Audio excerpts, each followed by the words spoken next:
क्या आपने कभी ऐसा सपना देखा है जिसमें भगवान का दर्शन हुआ हो? शायद कोई दिव्य प्रकाश, कोई आशीर्वाद या बस एक मुस्कान। ऐसा अनुभव जिसे आप सुबह उठकर भूल नहीं पाए। आज हम बात करेंगे क्या होता है जब भगवान आपके सपनों में आते हैं और सुनेंगे एक सच्चा अनुभव जिसने एक इंसान की पूरी जिंदगी बदल दी। शास्त्रों में कहा गया है, सपनों में देव दर्शन मनुष्य के कर्म और भावनात्माओं का प्रतिबंध होता है। जब भगवान आपके सपनों में आते हैं तो यह संकेत होता है कि आपकी आत्मा जागृत की ओर बढ़ रही है। कभी यह आशीर्वाद का संकेत होता है तो कभी सावधानी का, कि आप अपने जीवन की दिशा पर ध्यान दें। हर सपना एक संदेश लेकर आता है और ईश्वर का सपना सबसे गहरा संदेश होता है। रवि नाम का एक साधारण युवक था। रोजमर्रा की भागदौड़ में वो भगवान को भूल चुका था।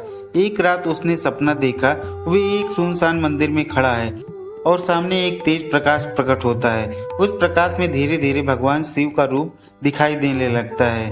भोलेनाथ मुस्कुरा रहे थे और बोले, तुम भाग्यशाली हो क्योंकि अभी भी तुम्हारे अंदर भक्ति बाकी है। रवि चौंक कर उठ गया। उसका दिल तेज धड़क रहा था पर अंदर एक शांति थी, जैसे किसी ने उसकी आत्मा को छू लिया हो। अगले ही दिन से उसने सुबह पूजा शुरू की, गुस्सा छोड़ दिया और जरूरतमंदों की मदद करने लगा। धीरे धीरे उसके जीवन की परेशानियां कम होने लगी, मानो कोई अदृश्य शक्ति उसका मार्गदर्शन करा रही हो। गरुड़ पुराण और पद्म पुराण में कहा गया है, अगर भगवान आपके सपनों में आए तो यह संकेत है कि आपके कर्म शुद्ध हो रहे हैं और आपके जीवन में एक नया अध्याय शुरू होने वाला है। यदि भगवान मुस्कुरा कर दिखें तो यह आशीर्वाद का प्रतीक है।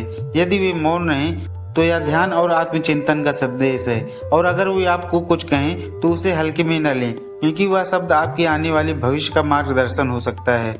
भगवान का सपना कोई संयोग नहीं, वो तब आता है जब आपकी आत्मा उन्हें पुकारती है। इसलिए अगर कभी आपको ऐसा अनुभव हो तो डरिए मत, उसे नोट करें, याद रखें और उस संदेश को जीवन में उतारने की कोशिश करें।